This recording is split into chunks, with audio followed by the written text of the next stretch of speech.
Welcome to the Catalyst Sale Podcast with Mike and Mike. Sales is a thinking process. This podcast will help you learn about what works in sales, how to hone your skills, and increase your success. I'm your host, Jody Mayberry, and I'm here with Mike Connor and Mike Simmons. Mike and Mike, I think we have what maybe is a delicate topic this week. I want to talk about firing customers. So let's take a look at that. When does it make sense? Should you do it? How hard is it to do it? Just set us off. It's a hard thing to do because people have a hard time saying no. And you're choosing that it maybe is not the right time or for a relationship to continue, or it's not getting enough value out of the discussion, or, wow, it's really neat to see that paycheck come in or to see the payment come in when you invoice them. But yeah, this is something, if you don't get comfortable with firing customers and properly evaluating them and qualifying them throughout the life cycle of the relationship, you're going to find out that you've got a lot of customers that are just sucking you and bleeding you dry. So the first thing that came to mind for me was, I wonder if Jody's getting ready to fire us, because I was having a flashback when I heard that, and I thought, this kind of sounds like my younger days when the young lady you're dating says, yeah, we need to talk before we go to the movie. I'm like, oh, right. It's not you, it's me. So just so we can take that off the table, Jody, are we giving you advice that you're going to use to fire us here? Or are we? Now, that would be extremely clever, but that is not the case. Not the case. All right. Well, I think we go through that from time to time. And I think even, in the situation that we're in with our company, we're like a lot of companies, when you're getting those first clients and you're really trying to figure out who would be your ideal client, where can you add the most value? In some cases, you might find out that things change in either the client's business or your own business, where once, maybe it was a good fit in the beginning, but over time, you've gone in different directions where it makes sense to, part company or go in different directions. So it doesn't always have to be, wow, we've got to, because what comes to mind for me is the idea of firing a client. It's usually because as a company, you look at this particular relationship and it's the one that sucks all of your time and it's wearing out your employees, you're not having success. And so the reaction is, hey, we should just fire them because they're more trouble than they're worth, kind of thing. So I think that's a common sort of thought about firing a client. But there are times when, for very valid or positive reasons, why it makes sense to just be honest about where you are in a working relationship and maybe decide to go in different directions. Well, and you got to be careful that it's not a unilateral decision. I mean, this is a partnership that you've had with that client over a period of time. It may have been a couple of years, and now your businesses have both evolved in different directions. It may even be just a couple of months, and something changes relative to the original expectations that were set. But in either of those cases, it's important to have a conversation with the other party about it, because the more transparent you are about where things are going, the better the outcome is going to be for both. I mean, most of those breakups work better when it's a mutual decision to move on than if it's just one party or the other. Yeah, that's what they always told me. I figured as much. I'm sure you're feeling the same way. It's like, no, not really, but tell me more. Yeah, and it does happen, right? Where when you really, sometimes it takes that conversation to have that sort of step back from the project, step back from the work that you're doing, and just do an honest assessment of whether or not, that it does make sense to maybe stop working together. And I think we kind of went through that phase at the end of this year, 2016, in our own company, where we started doing our modeling and day to day working on the things that we work on. You get very close to projects. You get very close to just the volume of work and noise that happens every day. And that was the time that we really took a time out to say, we're completing our first full year of business. And what did we learn? What did we get right? What did we maybe make bad assumptions about? How did it really pan out? And just stepping back from the business for a little bit and doing an inventory. We did that project by project, client by client, and said, hey, if we were to do 2017 the same or different, what would we do again? And what would we not do again, where we had actual outcomes, but then went one step further and said, of the things that we're doing today, what do we need to have the courage to say we can't afford to do this kind of going forward? And in some cases that got a little bit painful because there were reasons why we liked doing work or we liked the projects that we're working on. But when we had it in the context of, is this going to drive our overall goal, or is this going to help us achieve our longer term vision? Do we have the discipline and do we have sort of the thought process in place to be able to make those tough calls? So sometimes, what do they say? Breaking up is always hard to do or something, but that's the exercise we went through in December and took that inventory. Well, and you think about it, you say, what are you willing to give up? Are we willing to, you only have so much time in the day. You only have so many hours that you can apply to work in a week. You've only got so many, the value of each of those hours changes depending on where the focus, where the attention is. And when you continue to say yes to a client that doesn't align with your business objectives, isn't a good mutual fit, what you're doing is you're giving up potential opportunity that you might have down the road, or opportunity time that you could be spending with another client or an account. An example that I think of is that, and you hear these 80-20 discussions all the time. It's 20% of the client base delivers 80% of the revenue. And how do you make effective decisions about where to spend time and attention?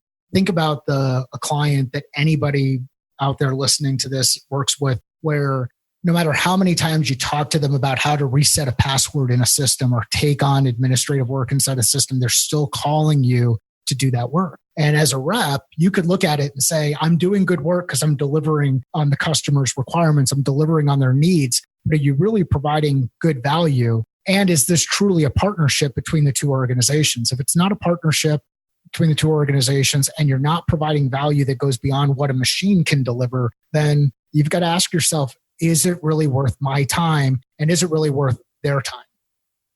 So let's start to look at these signs that this may not work out. This may not be in your best interest. From your perspective, what are the signs that you need to consider firing a customer?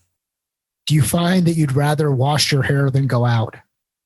Are you trying to find ways to fill the day with other stuff that avoids contact with that customer or avoids activity that you're doing with that client? I mean, are you coming up with reasons to, for want of a better term, procrastinate and stay engaged? I mean, that's one indicator for me.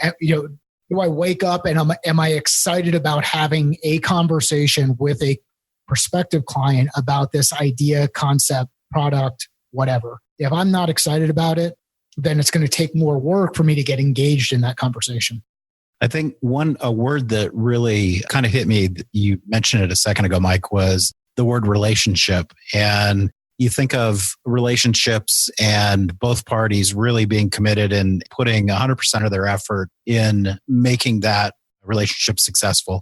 You're not just, okay, 50-50, we both do our part, but a partnership where you really are committed 100% on both sides. And those usually thrive pretty well. But that word really stuck out for me, relationship. And I was having flashbacks of a client that this isn't a past life, this isn't a Catalyst thing, but in a past life where we had over-delivered, we had done everything that we needed to do to keep that client happy, to keep their end users happy. And at the end of the day, in the negotiation at the renewal, the first thing they threw on the table was, well, we think you should do the following in the spirit of the relationship. And to me, if you value a relationship and you value a strategic partnership or a client that you're working with or a partner that you work with, if they're willing to throw that word around that loosely or that recklessly and get you to agree to do things that are probably, in writing, you look at it and you go, wow, this really doesn't make sense. But, in the spirit of the relationship, you should just go along with this. And I think that's where, when I start hearing comments like that, or I start hearing that that's the perception or the value that's been associated with us working together, that to me is an early warning sign that maybe we're not in a really good place. And I would start to really think about that because, for me, if I valued working with somebody or if I thought it was a good partnership, I wouldn't dangle that over their heads. So that's one thing that I kind of listen for to see how are we working together. And And that can go across the teams that work for me that are really the client-facing folks that work with those partners, not necessarily just the negotiator or the person that I have the relationship, but just the general tone of how are we working together, and things like scope creep and things like, okay, can you do me a favor? Can you do the following because it's just the right thing to do for the relationship? That to me is a sign you're on the wrong path. Yeah, it's amazing how those trigger words can really set you off, and you start thinking, okay, where was this discussion around spirit of the relationship when we were delivering X, Y, or Z over time, or when we were partnering on X, Y, or Z? And this is where I think it's really important. Mike hit on it earlier, but it's going back to the basics of why did the relationship start? What were we hoping to accomplish between the two organizations? How have things changed over time? And those things that change could either be the mix of people inside the organization, the market that an organization's going after, expectations. You have new players that are in there. So it's getting back to why did we build this? Why did we agree to start this relationship? And have we both evolved along the same path, or are we diverging? A lot of what I hear you say about ending a relationship with a client or customer has to do with change over time. But what happens if you take on a new customer, but you realize within the first few weeks right away that this isn't going to work out? This isn't what we thought it was. How do you handle that? Jody, you're really getting close to home. I mean, we've got scenarios that are out there where you talk with someone around development cycles related to a product, and the expectation is that X capability is going to be delivered in 3 weeks or 4 weeks. And then you're 9 months later and that capability is still yet to be delivered. You made a decision, or in that scenario, you make a decision based on trust, based on the belief that the organization is going to deliver what they say they're going to deliver. And if there are things that happen that violate that trust, it's hard to regain that back. So I think it's really important to be clear on both sides around what the expectations are, but also give yourself an out that'll allow you to exit gracefully if needed. And it could happen on both sides. Again, the client could determine that it just really isn't the right fit. And they've got the ability to fire you in the same way that you have the ability to fire them. Yeah, and there's parallels too it's the same thing when you hire an individual in your company. You go through an interview process, you define requirements, you define a job, you meet with that person, you understand their background, their interests, their experience. They research you as a company, as a good cultural fit, all those things.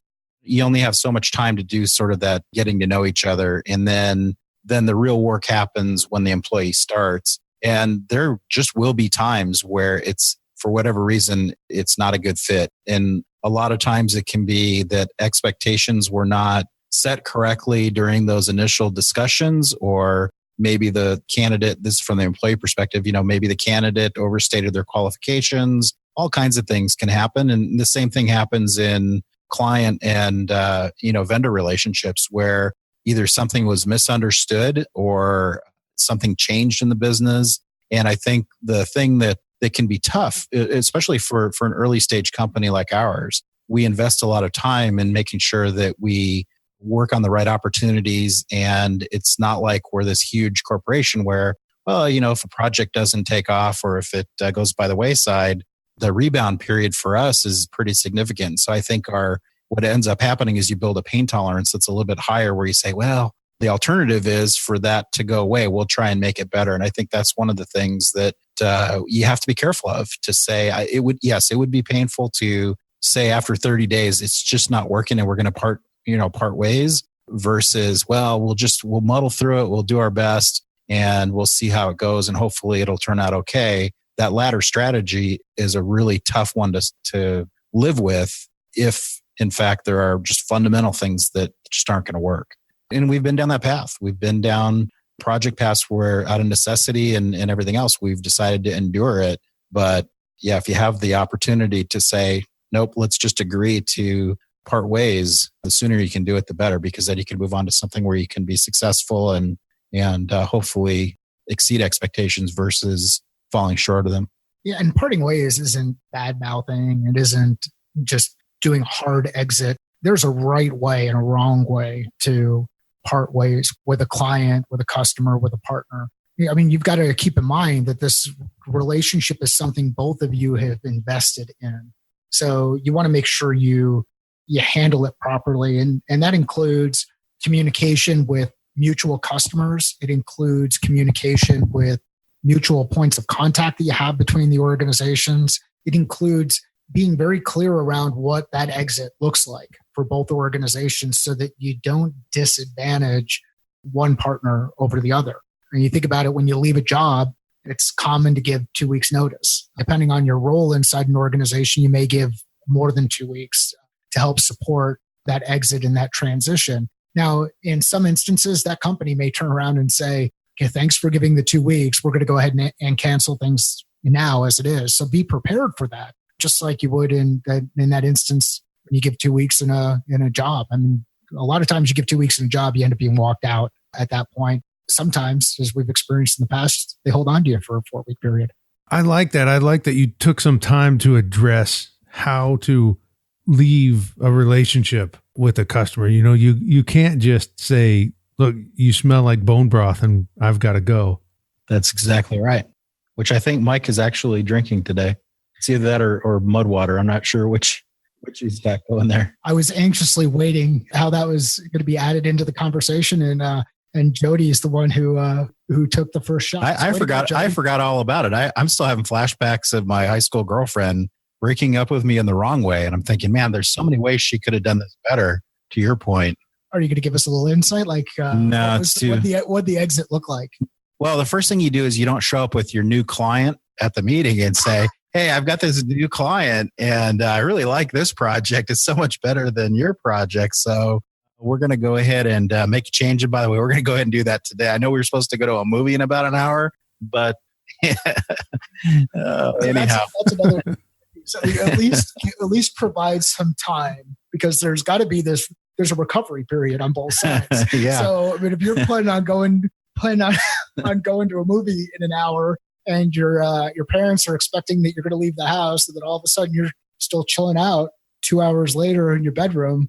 Yeah, at least call me. Some awkward conversations where you come home a little bit early. No, what really stunk about it was I stopped at In-N-Out Burger and got dinner to go before. Like if I had gotten a phone call before that, I could have, downsized the order just a little bit and not show up, with meals for everybody. Then it was awkward because then it's like, well, do you just give them the food? Do you keep it? Anyhow, we're exposing some some things I haven't thought about in probably 30 years. But anyhow. Well, Mike Connor, when we're done here, I think how many of these conversations we can incorporate In-N-Out Burger into. Yeah, we should get them sponsoring this. We've got to get on that. Who's going to work? Who's going to work on making that happen? Mike Connor, I think when we're done recording here, you may need to walk around the block. Just think about a few things. No, I'm good. I rebound quickly. Well, this is kind of an intimidating topic, the idea of firing a customer. So as we wind down here, what final words do you have for somebody that they've heard this and they think, maybe there's a customer I have to fire, but it's pretty intimidating. It's scary to lose the income. You don't know what's going to happen next. What do you have to say for someone in that position? I would say just find the courage to make it happen, because you will hopefully you'll see the upside sooner than if you endure something that's just not working strategically or financially. It's just like being in a job where you're completely unhappy. The sooner you can find happiness and find success doing something else, the better off you'll be in the long term. So I think in our case, we've made some tough decisions, but once you get past that tough point, it allows you to then go off and do the things that you can succeed with and feel a lot better about the business that you're building. So I guess I would just say, just have those tough conversations and be ready to take next steps and just keep things moving forward. At an individual rep level, don't do this alone though. So like if we've got a member of our sales team comes back and says, hey, I've just decided to fire a client, I would prefer to have an opportunity to have a conversation about that decision. So, lean on your network, lean on the people around you. I mean, Mike and I are fortunate we get to work with each other. Some more fortunate than others, but there are times where I can fly off the handle and be ready to roll with something. And Mike can keep me grounded and And there are times where he can do the same thing and I can keep him grounded. So leverage your network, share some experience, because it may actually be a you issue, not the client issue. And if it's a you issue, don't make it your organization's issue. So just be careful. Don't do, like most things, don't fail alone. Well, that's great advice to end on. Thank you so much, Mike and Mike. If you want to find out more about what we're up to, you can visit catalystsale.com or find us on Twitter @CatalystSale. Thank you for listening to the Catalyst Sale Podcast.